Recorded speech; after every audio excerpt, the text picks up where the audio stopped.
Look, tell a man no trouble, I don't want beef, man, I just want vibes. Big man like me, no need for the telephone high, nah. Herzlich willkommen bei MTB News. Heute habe ich mal einen Gast bei mir, den Andreas Kolb. Viele von euch werden ihn schon kennen. Und Andi, ja, ich würde sagen, wir reden nicht lange um den heißen Brei. Man sieht es bei dir am Shirt schon. Es gibt eine News fürs Jahr 2025. Du hast das Team gewechselt. Was steht da im kommenden Jahr bei dir an? Ja, gibt einige neue Sachen bei mir. Also ziemlich riesen Change. Und ja, echt gute News. White Team Up, glaube, ja, haben schon manche kommen sehen. Aber ja, trotzdem mega stoked. Cool, er freut mich auf jeden Fall, scheint ein guter Wechsel zu sein. Ja, sag uns mal, für wie viele Jahre bist du jetzt beim Mob unter Vertrag? Ich glaube, das ist für mich ein Mega-Highlight. Ich habe für 4 Jahre unterschrieben. Also ich glaube, was ich weiß, der längste Vertrag, was unterschrieben worden ist die Saison oder letzte Saison. Ja. Und ja, echt super happy. Das ist genau was für mich einfach super wichtig ist, eine lange Zusammenarbeit. Bin immer nicht so ein Fan von den 2 Jahren, was normalerweise sind, weil ja, erstes Jahr ist meistens so eine Kennenlernphase. Du lernst einmal jeden kennen, verstehst einmal, wie funktioniert jeder, wie funktioniert das Rad, dann hast du das Setup gefunden, Jahr ist schon vorbei, die paar Weltcups, was wir fahren, immer jetzt werden es mehr. Erste Jahr vorbei und dann hat man noch ein Jahr und dann ist der Vertrag schon zu Ende. Ja. Und da sind 4 Jahre, da baut man sich wirklich was auf und ja, vor allem mit der Crew bin ich gerne länger zusammen. Cool, ja, das klingt auf jeden Fall nachvollziehbar. Hast du schon gesagt, die Crew, hast du schon Zeit mit dem Team verbringen können? Hast du schon alle kennengelernt? Ja, mittlerweile kenne ich eigentlich jeden, glaube ich. Also sicher so den Truckfahrer in Harry und so, die kennen mich nicht so gut, aber das Grundteam kenne ich schon sehr gut.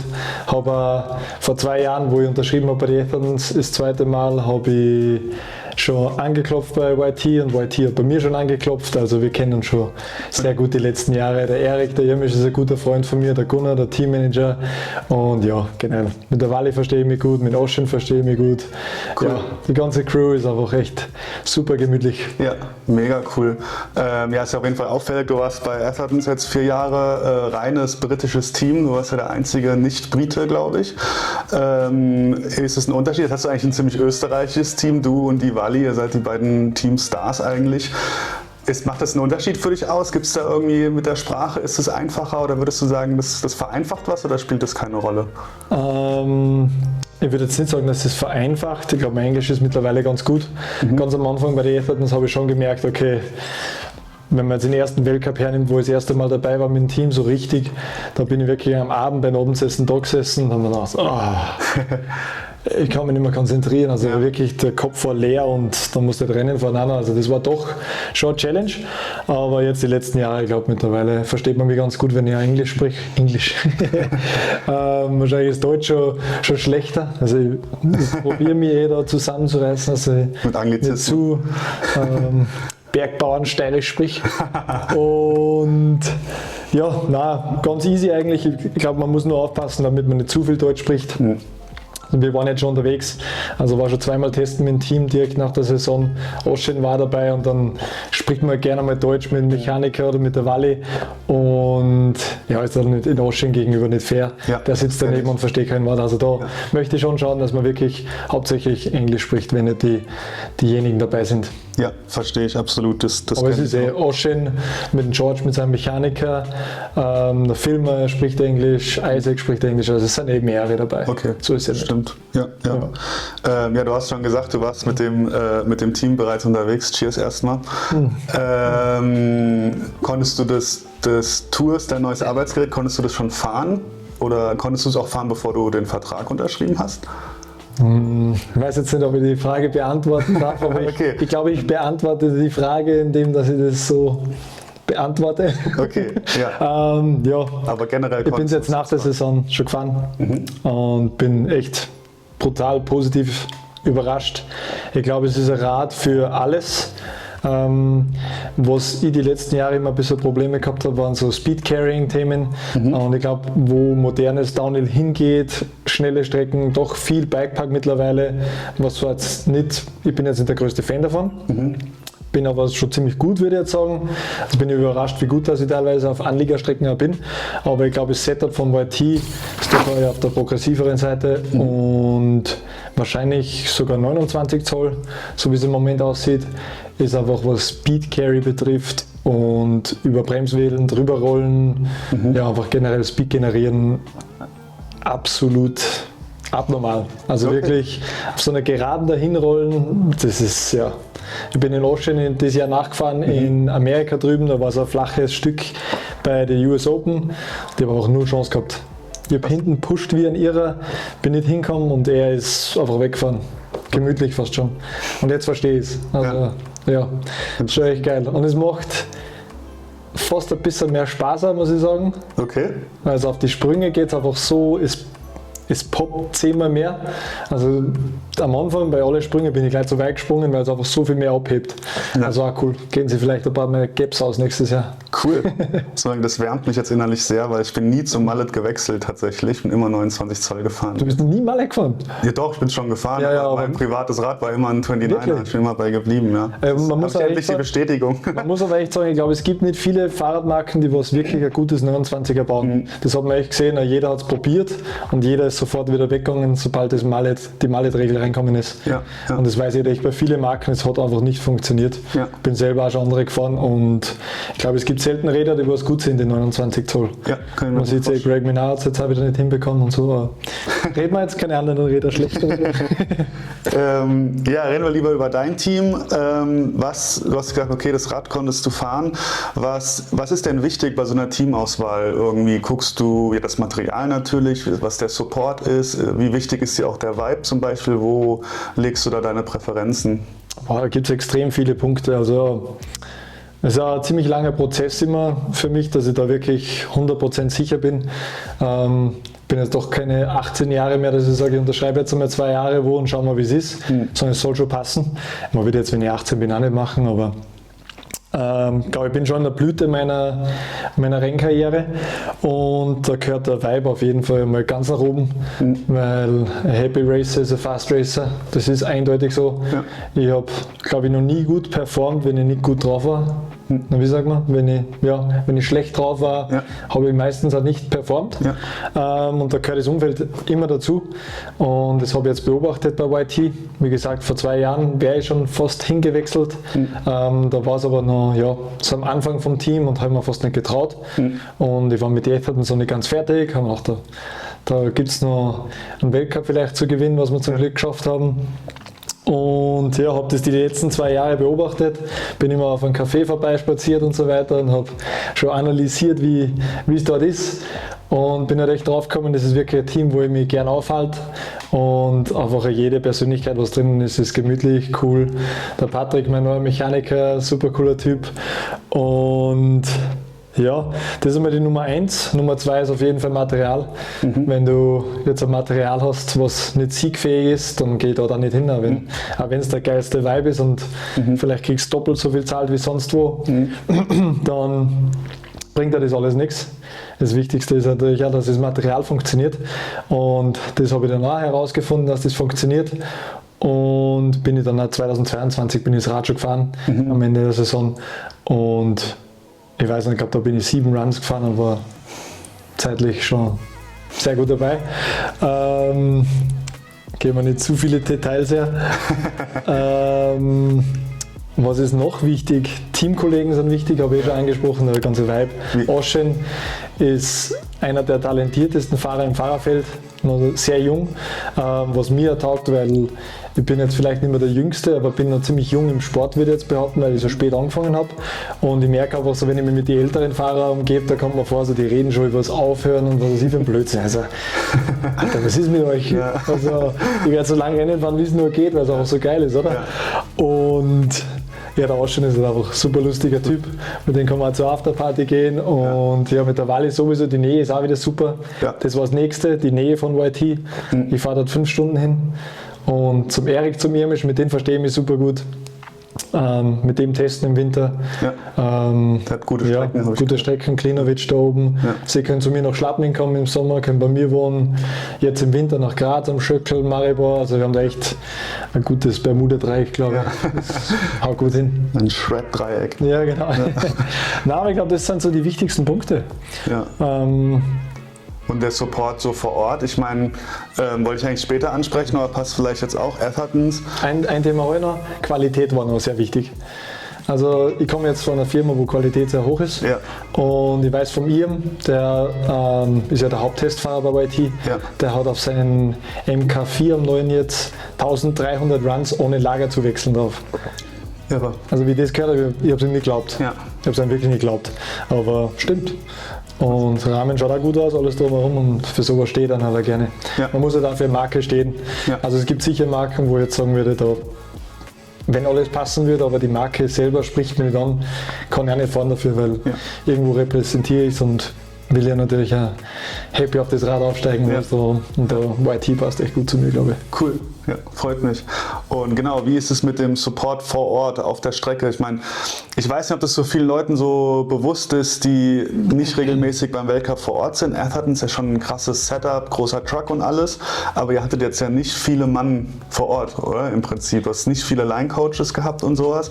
Ist bei YT wahrscheinlich ein bisschen mehr, könnte ich mir vorstellen. Genau, das war für mich auch wieder ein weiterer Grund, um zu wechseln.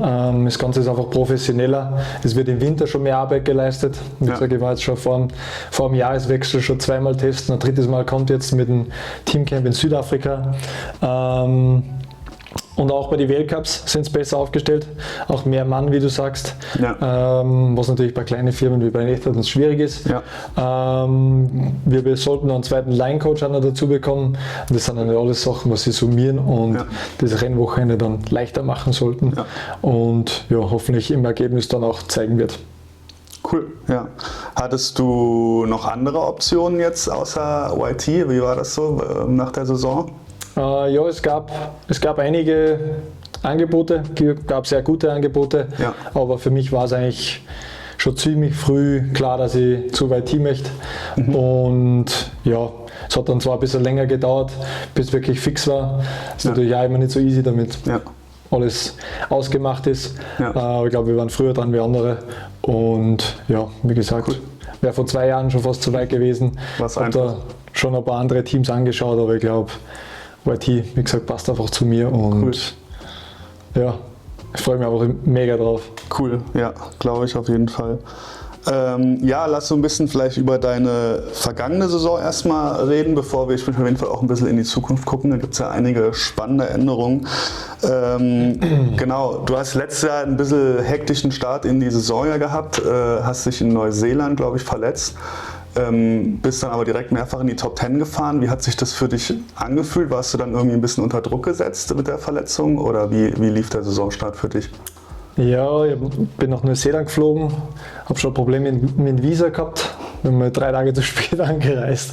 Also alter Schwede. Also falls mir irgendwer nach Neuseeland oder Australien fliegt, schaut euch das Visa genau an. Und ich bin nur zwischengelandet in Australien und habe geglaubt, da brauche ich kein Visa. Aber ich habe Fluglinie gewechselt, sprich du verlässt ja eigentlich den Flughafen.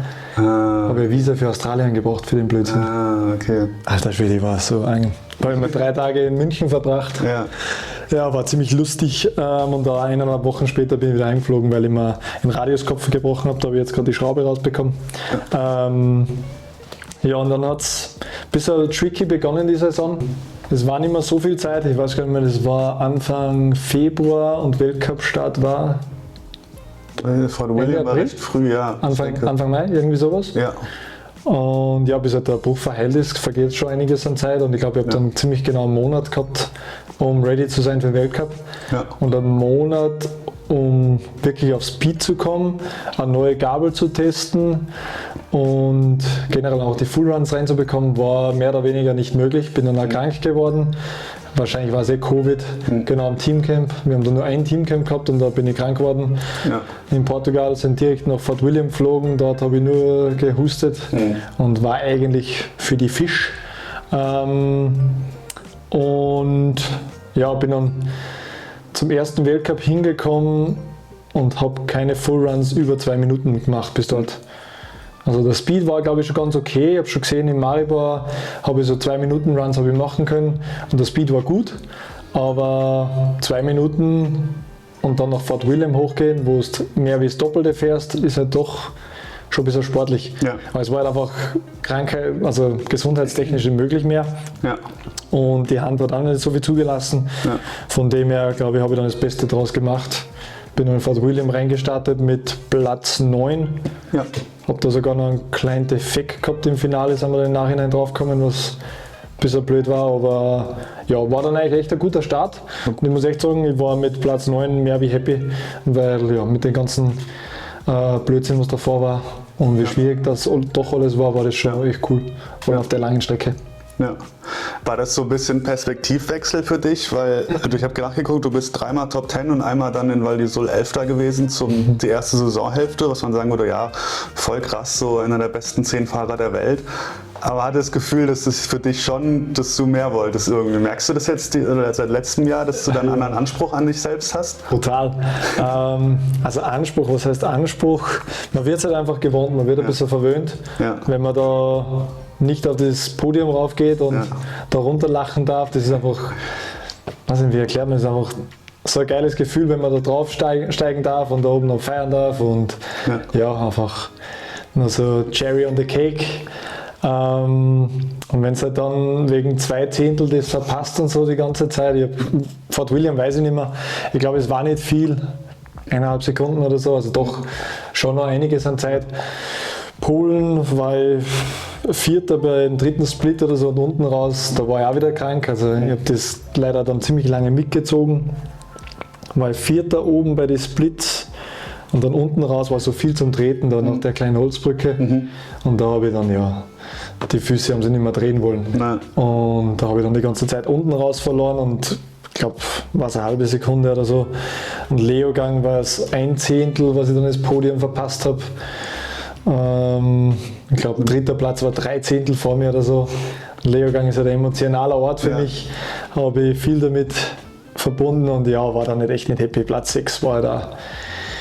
Schmerz, ein großer Schmerz. Und dann bin ich auch wieder fit geworden in Leogang. Also in Leogang war echt so das erste Rennen, wo ich mir gedacht habe, okay, ich kann wieder Gas geben. Ja. Und habe halt ein paar Fehler gemacht, was mir dann das Podium gekostet hat. Auf Sieg wäre ich sicher nicht gefahren, aber wäre schon gut dabei gewesen. Val di Sole habe ich super gestruggelt, Platz 11. Da war ich so grantig, war ich schon lange nicht mehr. Darüber nachdenke, Platz 11, die Welt ist für mich untergegangen. Ich bin irgendwo, ich glaube, ich habe zu viele Leute gesagt, dass ich mich schäme und das ist also eigentlich echt, kann man sich im Nachhinein schämen mich dafür, dass ich mich geschämt habe, weil ist jetzt nicht so schlimm, aber ist normalerweise genau meine Strecke. Und war halt dann ziemlich bitter. Und nach Val di Sole bin ich dann aber drauf gekommen, dass wir am Bike-Setup ziemlich viel falsch gemacht haben.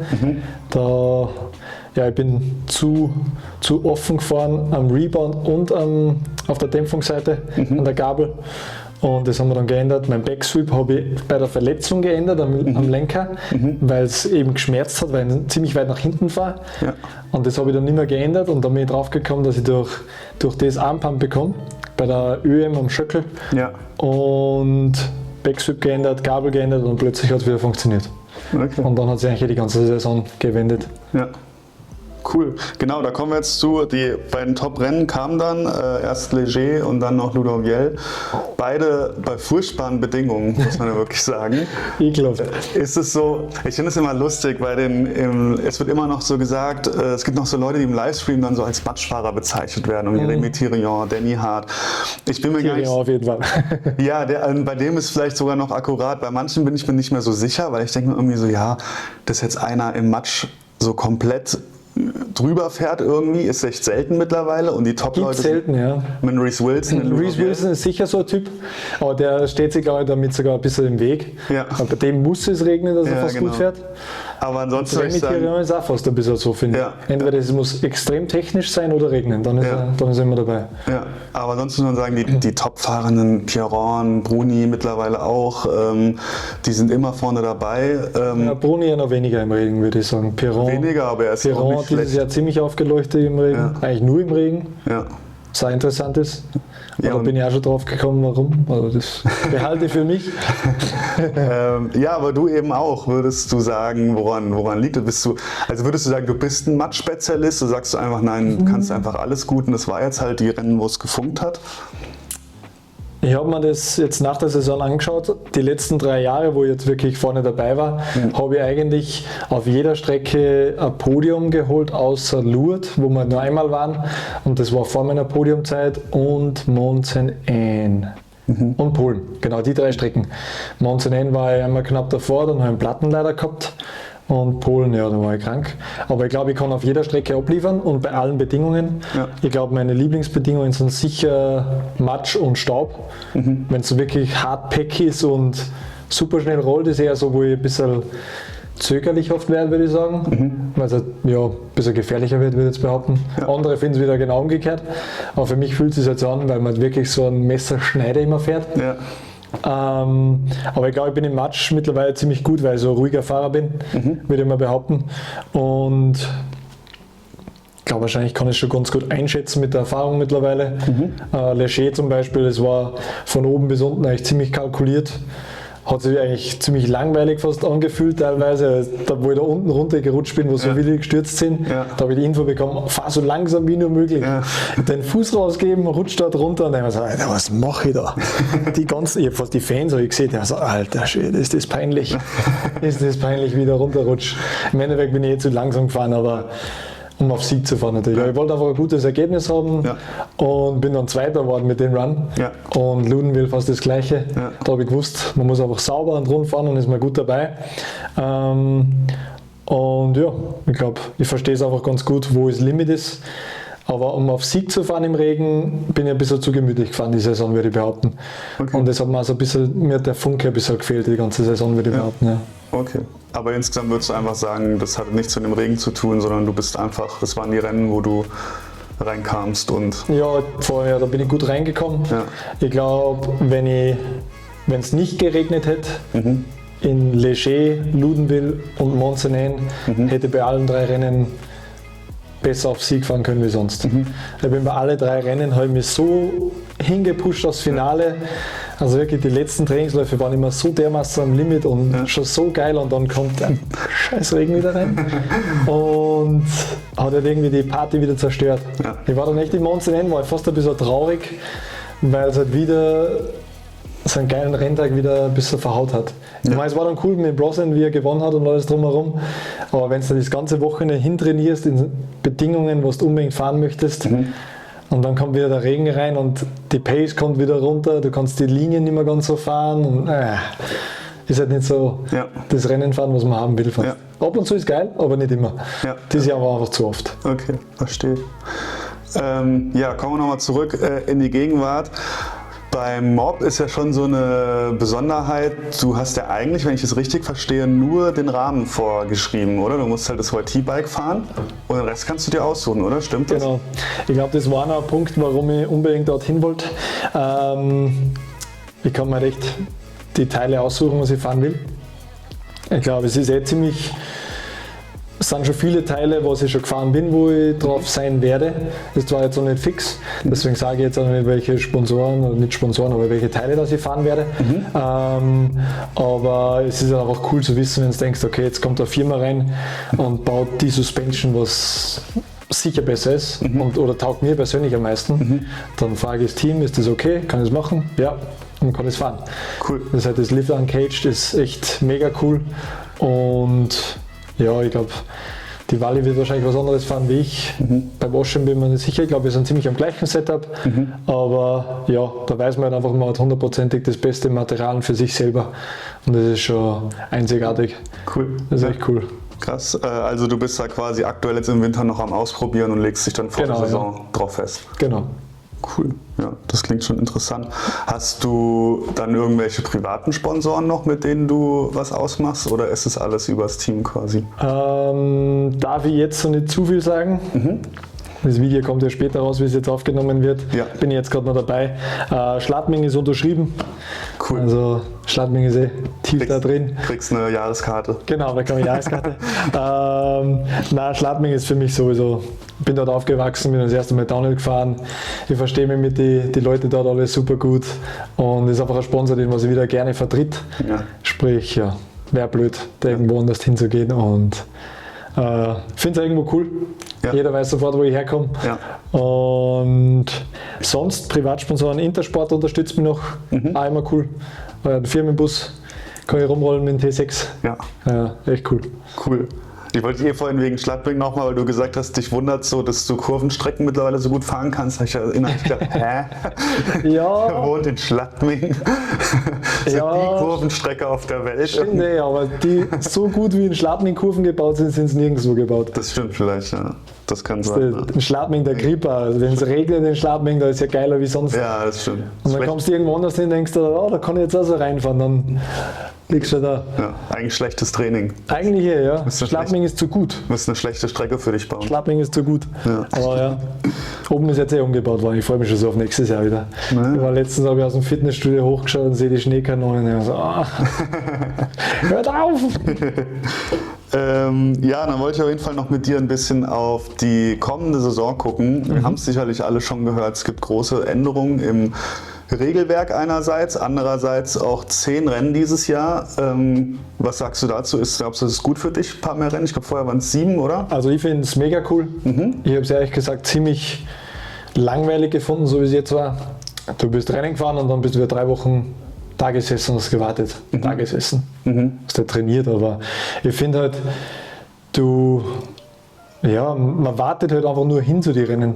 So wie die Sommerpause haben wir zwar nächstes Jahr wieder Sommerpause, aber da haben wir davor doch einen ziemlichen Rennblock. Dann ist die Pause wahrscheinlich cool, hat vielleicht eine kleine Verletzung oder musst dann das Suspension was ändern oder irgendwas. Dann kannst du die Pause vielleicht wieder nützen und dann kommst du zurück und hast was ausgemerzt. Und ich glaube auch für die Zuseher wird es auch cool, weil teilweise ist ja jetzt echt so gewesen, für mich selber, wer hat eigentlich den letzten Weltcup gewonnen? So, ich meine, was war der letzte Weltcup? Ist schon wieder so lange her? Kann mich nicht mehr erinnern. Das ist halt schon irgendwo auch komisch, finde ich. Ja. Mit 7 Weltcups, das war halt echt nichts. Ja. Und ich finde 10 bis, keine Ahnung, 13, 14 Rennen wäre wahrscheinlich cool. Weil das ist so die Anzahl an Rennen, was ich wahrscheinlich immer fahre. Ja. So 10 bis 15 Rennen bin ich oft schon gefahren. Okay. Aber jetzt wirklich Weltcup machen, Weltcup ist doch mehr anstrengend. Weil du dann noch US Open oder mal Genau, dann hast du eine Europameisterschaft, Staatsmeisterschaft, irgendwo noch einen Europacup, Ja. US Open bin ich mitgefahren und dann kommt noch was zusammen. Aber ich finde es auch besser zum Verfolgen und ja, Verletzungsrisiko im Training wird geringer, weil du nicht so viel Zeittraining machen musst. Ja, alles sehr positiv auf jeden Fall. Cool. Ich finde generell, dass der Sport in eine geile Richtung gerade geht. Ja. Also verstehe oft den ganzen Hate nicht, was es oft gibt.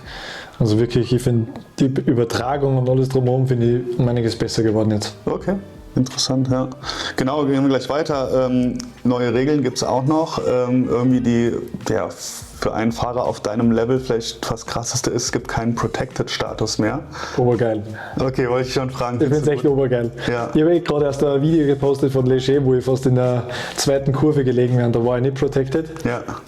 Und einfach die Nerven, was du dort hast, wenn du weißt, okay, ich muss da jetzt echt, ich kann jetzt nicht stürzen. Ich habe es jetzt die letzten 3 Jahre doch mitbekommen, wie es ist, wenn man protected ist. Du stehst oben und du denkst da, okay, ich fliege da jetzt voll rein und probiere mir die 50 Punkte in der Quali zu holen. Und wenn du da aber oben stehst und du musst dich aber qualifizieren, dann ist das ganz was anderes. Ja, ja. Dann riskierst du doch das minimal weniger, Ja. weil also doch, du darfst keinen Platten bekommen, du darfst nicht stürzen und so weiter und so fort. Sollte man nicht dran denken, aber ich glaube, das Finale ist dann trotzdem wieder umso wichtiger. Und ich glaube, da sieht man dann auch die Leute, die was am konstantesten sind, die leuchten noch mehr raus. Cool. Weil ich glaube, da hätten heuer ziemlich viele ein Finale verpasst sonst. Ja. Du hast den Protected-Status generell irgendwie immer knapp verpasst oder sehr oft zumindest, oder? Habe ich oft verpasst gehabt, Ja, genau. Also Auf den jeden fürs Fall. ganze Jahr. Das ganze Jahr, ja, das war echt cool. Ja. Letztes Jahr die Top 3 vom Overall vom Jahr davor. Ja. Und ich war 4. im Overall. Und ist dir schon mal passiert, oder? Dankeschön. Es war schon mal irgendwie Top 10 und du warst 11. oder irgend so. Also ich habe schon mal ein Interview mit dir geführt. Ich war mit 20. im Overall vom Jahr davor, das war 2021. Dann haben sie es auch und dann ist der Baptiste Piron reingekommen aus dem verletzten Status vom Jahr davor und hat mich rausgeschoben. So, genau. Der ist aber nur 2 Weltcups davor gefahren und war in die Top 10 und dann schiebt er die raus. Also alles so Blödsinn, wo man gar nicht mehr drüber nachdenken muss. Okay. Bin ich protected, bin ich protected? Ist weg jetzt. Kannst du mal schauen, bin ich protected? Steht das PE dort? Ja. Kann ich setzen oder nicht? Oder muss ich ein bisschen aufpassen? Ja. Also das ist halt alles so die Gamblerei. Oder Finals in Leogang ist nur aus dem Start rausgerollt, das gibt es nicht mehr. Ja, du musst fahren und das finde ich gut. Ja. Und es gibt die gleiche Chance für jeden. Ja. Es ist nicht mehr Kolb, Bruni und Co. haben einfach den Protected-Status und können gemütlich runterrollen. Wenn ich irgendwo ins Netz rausfahre, ist dabei, ist egal. Verliert halt ein paar Punkte, aber sonst. Ja. Und so, stell dir mal vor, es gibt vielleicht einen Weltcup irgendwo, wo Bruni und Pironi dabei sind. Die Schlagzeile würde ich mir gern geben, aber wird wahrscheinlich nicht passieren. Genau. Komm. Ich hoffe, dass das nicht passiert. Also es ist ja cool, wenn immer jeder dabei ist. Aber es ist schon irgendwie mehr Drama dahinter, für die Zuseher wieder cool. Und bei 10 Rennen, wenn es wirklich einmal passiert, ist es auch wieder besser. Bei 7 Rennen war der Protected-Status ja wieder gut. Wenn es da echt einmal Rennen verpasst wegen Platten und so weiter, dann gelaufen. kannst du den Overall eigentlich schon abschreiben. Ja, genau, kommen wir direkt zu dem neuen Qualifying-Format. Das wird jetzt auch geändert. Es gibt kein Semifinale mehr, sondern es gibt ein Qualifying 1, wo 20 Leute weiterkommen und ein Qualifying 2, wo der ganze Rest nochmal fährt und 10 weiterkommen, und dann wieder auf 30 kommen. Findest du das gut? Glaubst du, das taugt dir besser? Ich finde es cool, ja. Weil ich glaube, du hast dann wieder das Thema, hast irgendeinen Defekt im ersten Run und bist Loic Bruni Nummer 1 für letztes Jahr, kommt nach Polen, Platten, erster Run, kommt dann nochmal hoch und kann nochmal fahren. Ja. Und wenn er dann stürzt, dann hat er es selber auf der Haut. Also ich finde, wenn man 2 Chancen hat und man nutzt beide Chancen nicht, dann soll man vielleicht nicht dabei sein. Und das ist ja dann, wie gesagt, coole Storys. Also nicht für einen selber, wenn es mir passiert nächstes Jahr, dann weiß ich ganz genau, dass ich irgendwo in einer Ecke sitzen werde und man ein paar Tränen runterdrücken wird, aber muss man damit leben. Ist dann halt so, ja, genau. Wir hatten schon drüber geredet, 10 Rennen dieses Jahr, aber es startet ja relativ spät, in Mitte Mai erst, in Polen, glaube ich, geht's los. Genau. Wie sieht jetzt deine Saisonvorbereitung aus? Du hast schon gesagt, ihr habt mehrere Teamcamps. Was steht da jetzt an in den nächsten Monaten? Südafrika steht jetzt an. Eher am Montag fliege ich weg, also in ein paar Tagen. Und das ist im Dezember. Genau, Dezember. Sonst haben wir eigentlich nicht mehr wirklich was geplant dieses Jahr. Und ich glaube, wir werden nächste Woche dann den weiteren Winter ein bisschen planen. Möchte ein bisschen mehr Richtung Mediaseite auch gehen. Also vielleicht ein neues Bike-Vorstellung oder so ein Film dabei sein. Und sonst testen. Bin gerade in der Massephase, wie man sieht. Ist mir gleich aufgefallen, als du reingekommen bist. Nein, ich fühle mich echt gut. Habe gestern mit Pecki gesprochen, mit meinem Mentor. Und Philipp, mein Trainer, war dabei. Dass wir, glaube ich, wo wir jetzt letztes Jahr waren, von 23 auf 24, bin ich jetzt schon einigen Schritt voraus, weil ich einfach körperlich besser beieinander bin. Und gibt viel zum Testen die Saison, so ein Riesenwechsel. Ist auch nicht easy, dass dann alles gleich passt. Von dem her muss ich aufpassen, dass ich dann im Mai top vorbereitet dastehe. Aber es gibt sicher viele Trainingscamps. Wer glaube ich, Portugal, Spanien, der Barcelona, die Gegend möchte ich mal ein bisschen auschecken. Maribor geht immer gut, Schöckel geht gut, ist nicht weit weg für mich. Und Neuseeland dieses Jahr nichts. Wäre meine nächste Frage gewesen. Es gibt noch ein Rennen in Kolumbien im Februar, wo ich eingeladen bin. Vielleicht fahre ich dorthin. Werden wir noch sehen, wie es jetzt läuft im nächsten Monat dann in Heide. Cool, okay. Warum kein Neuseeland-Trip letztes Jahr? Ich glaube, du hattest geplant, einen Monat dort zu bleiben, oder? Genau, war Hat dann geplant. nicht geklappt, aber warum hast du dich jetzt dagegen entschieden? Ich habe mich dagegen entschieden, weil es einfach super umständlich ist. Du fliegst dorthin mit minimalem Material, sprich irgendwann passiert einmal was Blödes, dich überschlägt es brutalst und dein Rahmen schmeißt irgendwo gegen einen Felsen. Ist egal, was das für Rad ist wahrscheinlich kaputt, wenn es wirklich schlimm läuft. Oder solltest vielleicht nicht mehr fahren, wenn es wirklich blöd landet.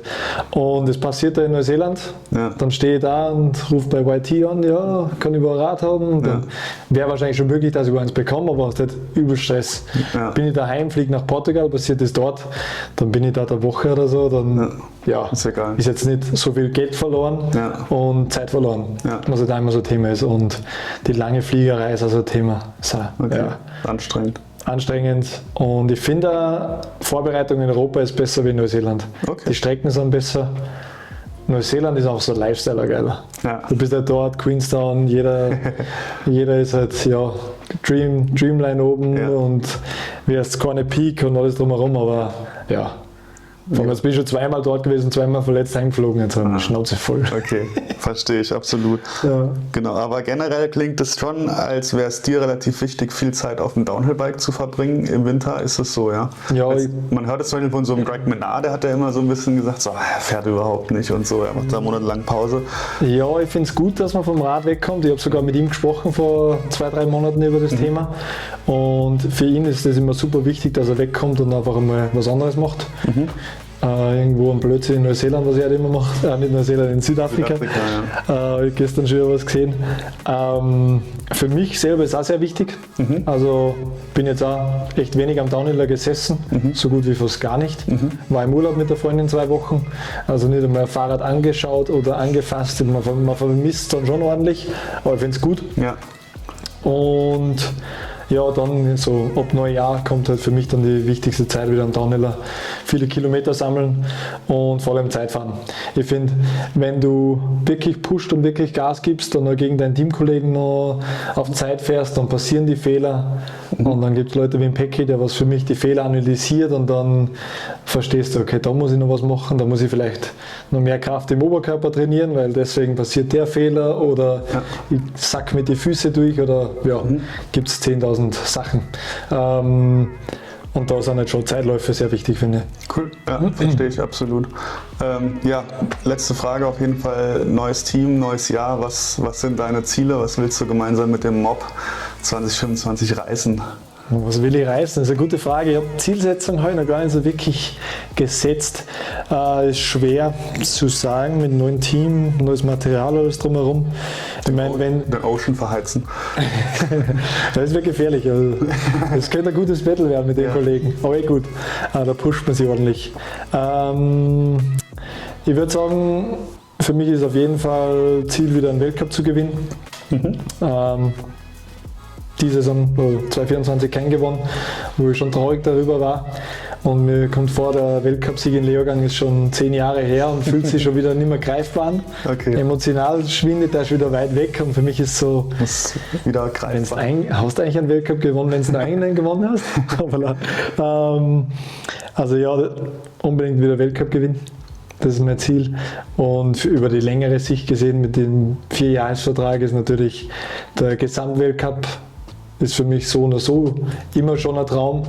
Und das Regenbogen-Jersey sowieso. Noch mein 2. Platz 2023. Vor allem in Chambéry, steil und Chambéry bin ich Europameister geworden 2024 jetzt. Von dem her könnte ganz gut passen nächstes Jahr.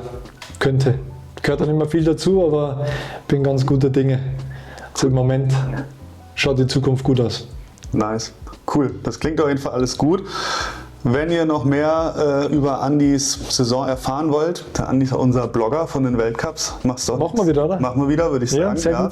Könnt ihr immer alles nachlesen, jetzt im neuen Team, wie es dem Andi ergeht. Und ich sage auf jeden Fall Dankeschön. Ja, danke auch. Ja, danke für den guten Kaffee. Wenn ihr mal in Graz seid, schaut beim Gregor vorbei, der hat den besten Kaffee. Genau. Ich schicke euch die Adresse. Ja, oh, bitte nicht. Nee, genau, war auf jeden Fall cool. Freue mich auf die Saison und genau, bleibt uns auf dem Kanal hier treu und schaut auf die Website, gibt es immer alle Infos zum Weltcup und bis zum nächsten Mal. Jawohl, danke sehr. Nice.